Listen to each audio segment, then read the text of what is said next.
Olá, está entrando no ar o Salto para o Futuro, um programa da TV Escola, canal da Secretaria de Educação à Distância do Ministério da Educação. Se não fosse a invenção do satélite, você não estaria assistindo o Salto para o Futuro ao vivo.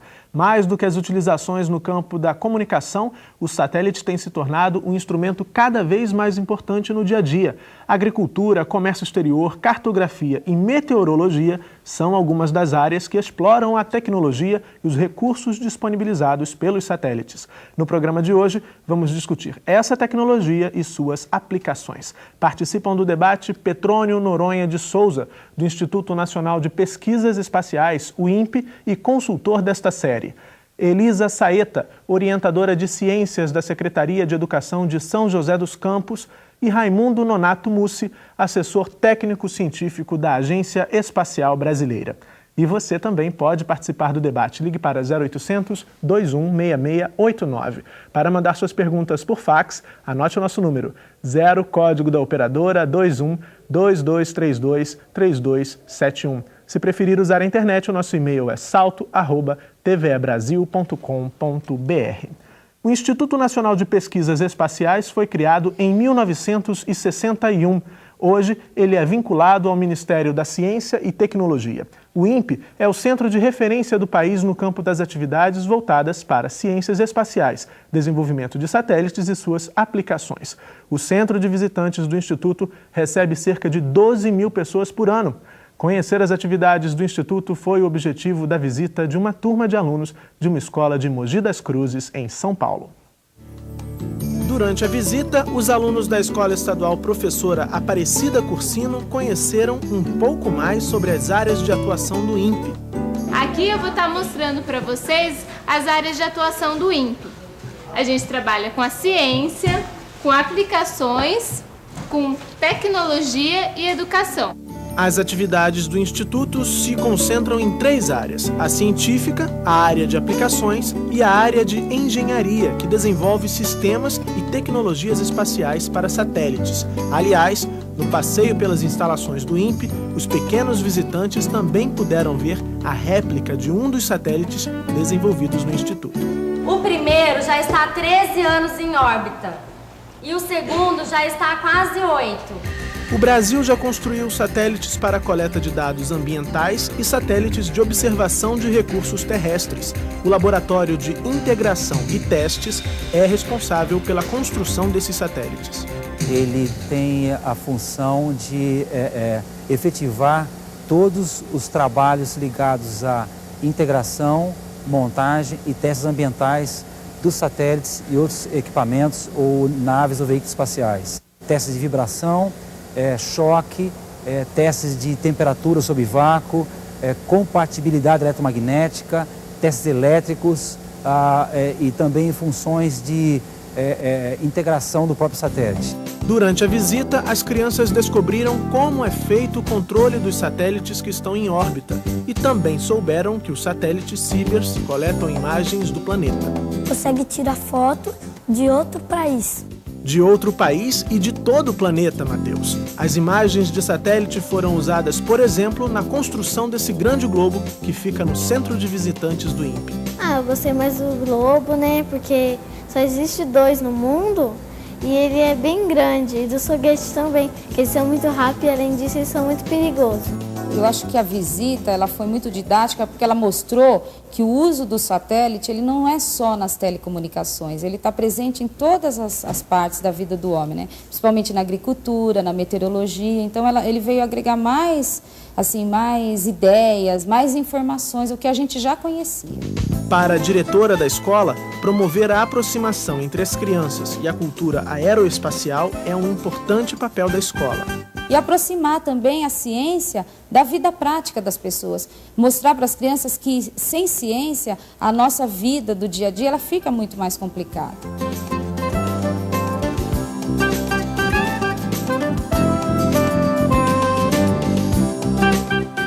Bom, começando o Salto para o Futuro de hoje, gostaria de agradecer aos nossos convidados pela presença, pela participação no programa. Petrônio Noronha de Souza atua no programa AEB Escola desde o início, sendo o responsável pelo módulo Satélites e Plataformas Espaciais, que é regularmente ministrado na ação de formação continuada de professores. O Petrônio ocupou de 1998 a 2005 a gerência no INPE do Programa Brasileiro para a Estação Espacial Internacional, que é um programa desenvolvido junto à NASA e à Agência Espacial Brasileira. Petrônio, a gente viu ali na reportagem a professora dizendo que o uso dos satélites não acontece só na área das telecomunicações, da importância de conscientizar os alunos para esse fato. Quais são, então, as outras principais funções dos satélites atualmente? Boa noite, Murilo. Satélites hoje são instrumentos tecnológicos, basicamente, construídos com o propósito de fornecerem serviços e informações. Como serviços, nós temos os serviços de telecomunicações, navegação, por exemplo, informações, meteorologia, a observação da Terra, informações sobre o universo, informações sobre a atmosfera, ou seja, eles fornecem ao homem e à sociedade moderna informações e serviços que hoje integram de uma forma plena, de uma forma completa, as nossas atividades econômicas, sociais e de estudo e de desenvolvimento. Quer dizer, essa aplicação na área, por exemplo, da agricultura, o presidente da Agência Espacial Brasileira nos deu uma entrevista, a gente exibiu no primeiro programa dessa série, e ele dizia exatamente isso. A partir da análise desses dados coletados por satélite, você pode observar, por exemplo, a colheita de um determinado produto num outro país e assim você conduzir ali a sua produção agrícola para buscar um melhor negócio, né? Perfeitamente, isso pode ser feito, a estimativa de safras, o conhecimento de quão saudável uma dada cultura está, tentar determinar as melhores áreas para plantio, as áreas que devem ser preservadas, a situação de rios e lagos, tudo isso é possível através de uma das técnicas que é a chamada observação da Terra, um dos serviços providos por satélites. Ok. Raimundo Mussi, nosso segundo convidado, é assessor especial do presidente da Agência Espacial Brasileira. Raimundo exerceu a função de gerente da Missão Centenário. Ele é engenheiro eletricista formado pela Escola Politécnica da USP, com pós-graduação no Massachusetts Institute of Technology. Raimundo, qual a avaliação da Agência Espacial Brasileira para a Missão Centenário? Boa noite, Murilo. Em primeiro lugar, eu queria dizer o seguinte, que a Missão Centenário é uma decorrência de uma programação que se iniciou há 7 anos passados.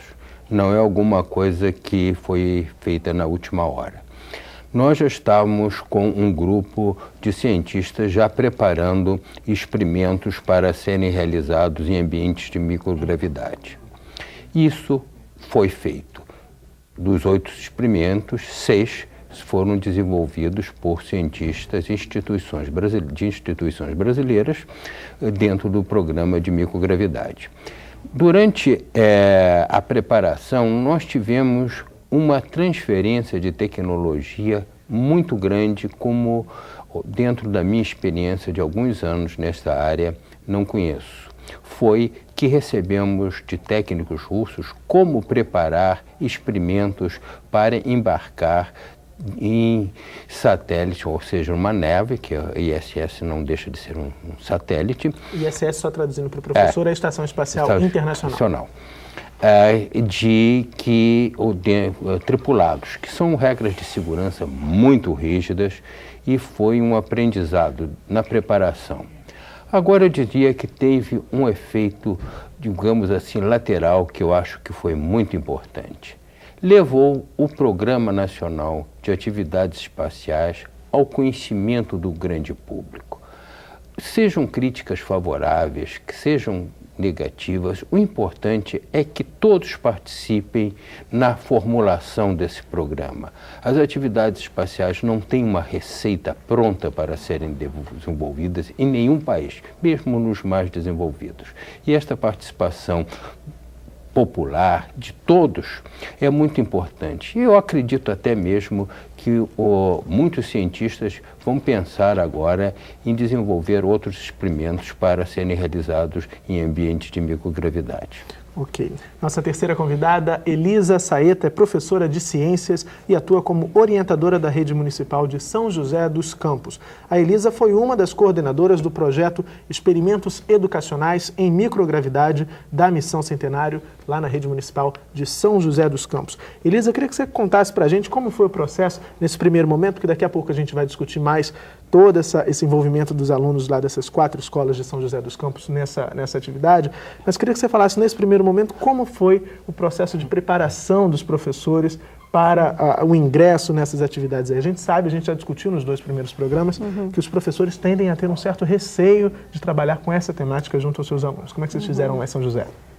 Então, na verdade, Murilo, eu acho assim que o convite foi muito motivador, né? É uma coisa inédita para o país, né? O primeiro astronauta brasileiro viajando para o espaço e uma escola enviar experimentos educacionais, né? No caso, 4 escolas. Então, isso aí, assim, foi um grande desafio para o professor. Então, isso mobilizou, motivou, né, a participar. É um tema novo, né? Acho que a questão espacial é uma coisa assim, é um tema ainda que está um pouco distante da sala de aula no geral, né? Porque a gente não tem uma formação muito específica para esse conhecimento, são conhecimentos novos, né? Mas o desafio e a oportunidade que eu acho que foi o que mobilizou. Quando a gente aceitou o convite, é claro que a gente não deixaria de aceitar, na verdade a gente não tinha muita ideia de todo o trabalho envolvido, né? A gente iniciou o projeto em dezembro, então a gente comprometeu as nossas férias. Quando a gente aceitou, a gente não tinha noção que a gente iria comprometer as férias. Mas como o pessoal estava tão motivado, né? Ninguém sentiu, todo mundo arregaçou as mangas e trabalhou.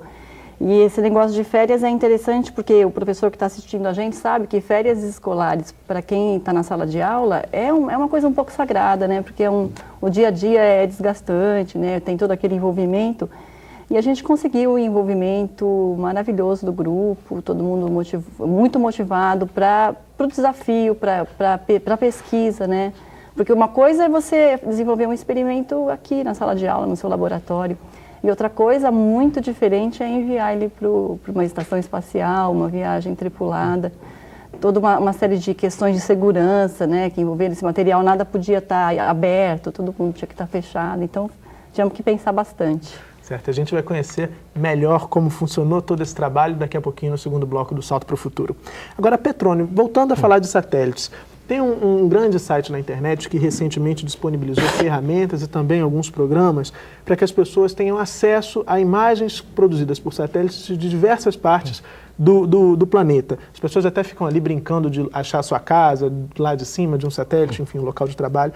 Esse tipo de imagem já está disponível? O mundo inteiro já está mapeado dessa forma? Sim, basicamente todo o globo terrestre já foi mapeado, já foi imagiado ou fotografado utilizando essas tecnologias. O que ocorre é que nem todas as regiões foram mapeadas com a mesma resolução ou com o mesmo nível de detalhe. Então é possível encontrar imagens em sites como o que você mencionou, com grande nível de detalhe de algumas cidades, algumas regiões do globo e outras regiões com um menor nível de detalhe. O Brasil, de certa forma, também participa dessa iniciativa através do Instituto Nacional de Pesquisas Espaciais. Nós conduzimos as atividades junto com a China em colaboração para um satélite de sensoriamento remoto chamado CIBERS, que é um satélite que foi construído em parceria entre as duas nações, que tem por objetivo exatamente esse de imagear a superfície da Terra, e as imagens desse satélite, as imagens do território brasileiro, são disponibilizadas gratuitamente no site do INPE, que é o www.impe.br, e podem ser acessadas por qualquer cidadão, e não apenas as imagens, como também programas que permitem o tratamento dessas imagens. Então essa é uma tendência que veio para ficar e vai ficar cada vez mais ampla a partir de hoje.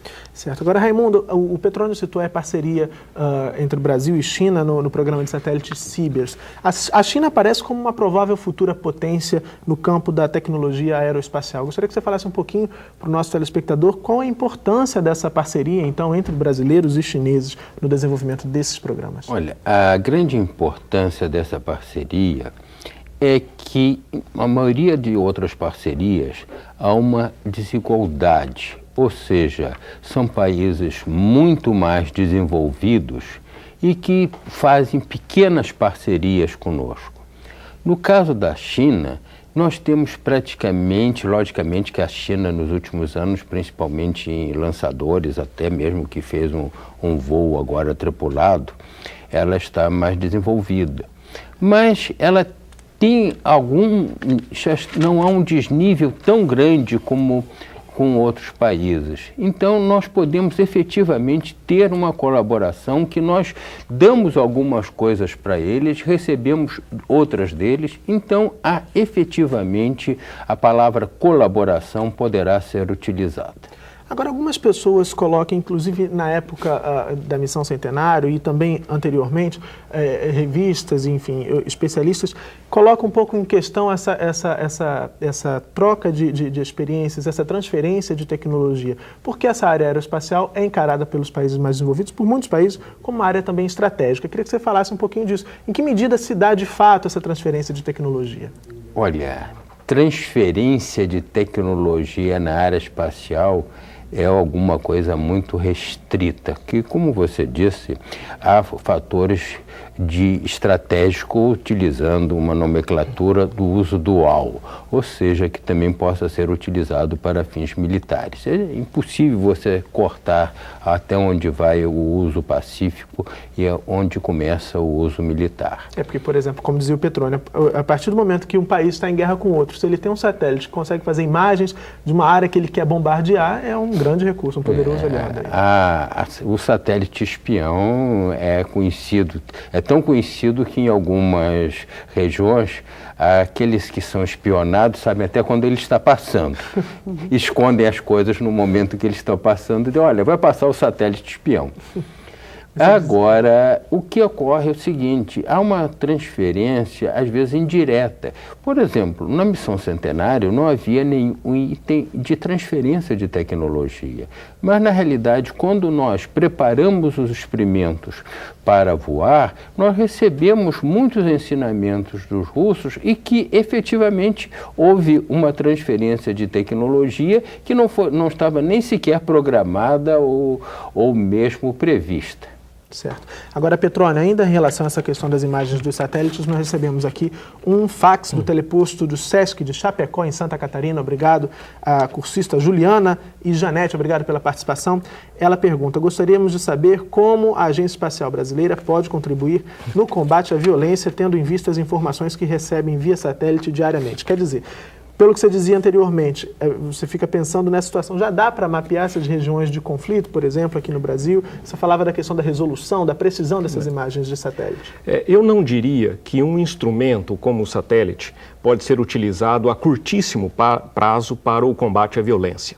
Nós não temos no Brasil tecnologia para isso, nem seria o caso dentro de grandes cidades. Mas ferramentas como a da observação da Terra permitem fazer a observação das cidades e aferir níveis de desenvolvimento humano, aspectos necessários para a melhor alocação do espaço urbano, a diminuição da questão dos problemas com favelas, a distribuição de sistemas de água, de esgoto, ou seja, ferramentas de satélites dão um suporte ao poder público para melhorar a qualidade de vida, que é um dos aspectos absolutamente essenciais no combate à violência, não no curtíssimo prazo, mas no médio e no longo prazo.